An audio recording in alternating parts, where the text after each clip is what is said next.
So I'm in Jersey, and I'm standing next to the gas attendant who is pumping my gas, and I guess it's because Pennsylvanians generally hate having things done for them.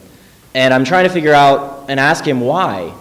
Why do you have to pump my gas? But he's distracted. He's distracted because I'm standing too close to him, and I'm supposed to stay in the car, which I find out later. I was probably making him exceptionally nervous. He's distracted because my uncle's in the front seat, obsessively going through pill bottles. He's distracted because there's a serpentine set of sutures on the side of my uncle's head, and I don't know which one it was, but I never find out why you have to do that in Jersey. I'm driving my uncle to Connecticut because he's not allowed to drive himself anymore. I'm driving him to Connecticut because he has been weighing on my family so much, and my family has had so many people die in the past couple years that the living side of my family have become attendants to death, and it's super tiring. It's amazingly taxing. You get worn down, and the way that we deal with this wearing down is we pass off the dying between each other, and it's my turn. So we're driving up, and sometimes he's fine. Sometimes he'll tell me exactly where I should go and the people he's met on this very same trip that he's done 1,000,000 times. Sometimes he's not all right, and he'll start a sentence only to find himself in a completely different one by the end. And sometimes he just stares out the door, out the window, and he isn't saying anything, and I don't know if it's because he knows what's happening or it's because his mind is betraying him again. And what's wrong with him, and I don't want to mess up the medical name of this, so let me just, it's technically, the tumor made him an enormously obsessive asshole, which was really hard to deal with because my uncle was such a great guy. But this freaking tumor, we get to his house in Connecticut. The very first thing he has me do is take every single canned food he has and arrange it by weight. Sure, Uncle Doug, I will do that. No problem. Happy to. The next thing he has me do, he checks it out, and the next thing he says, okay, well, weight was good, but let's do it alphabetically. Because that makes more sense, because when you're looking for food, it's green beans are here, and apricots are here. Okay, sure, of course. And I'm doing all these things, and it's fine.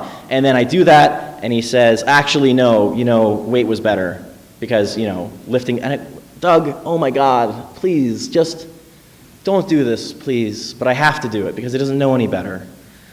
We go up to his attic to look for receipts from 1996, which of course we don't find, because they're from 1996, and it's 2010 or something. Like, please don't do this to me, Doug, stop. And we go into his basement, and sometimes he knows everything that's in his basement, and it's amazing. He has like 3 sets of every tool that's ever been invented. And I'd be like, I need a bandsaw that they don't make anymore, and it's right here. And sure enough, there it is. And other times, he doesn't know what's in his basement, and we have to go down there and catalog everything over the course of 2 days. And sometimes, he doesn't even realize he has a basement. And when he doesn't realize he has a basement, I hide there. Not for just for like 15 minutes, just to not be an extension of this madness. And it's crippling to witness this man who has been so formative in my life, not able to control himself. I find that I'm reminding him to eat, and reminding him to take his pills, and reminding him to sleep, because he doesn't. And I don't remind him that he's dying. And I don't know if he knows it or not. I don't know if he remembers that I was an attendant to the death of his wife, and I was an attendant to the death of his father. And I don't know if he knows I'm an attendant to his death either. And how do you broach that with someone who just had you arrange every Tupperware lid that he has in the entire house 4 times? You can't, so you don't. The only time I'm away from him for the entirety of the trip, for some reason he got in his head that we had to go to the grocery store. I had to go to the grocery store to get something like $45 worth of groceries. And he gave me $300 to do it with. And I get there, and I realize that I'm wearing the same clothes that I've been wearing since I got to Connecticut, and I've probably not bathed in that time either. And I can't find anything in this store because they haven't arranged it alphabetically. And I get frustrated, and I give the lady $200 because that seems like the right amount for $45 worth of food. And I get back, and he has cooked everything in the house.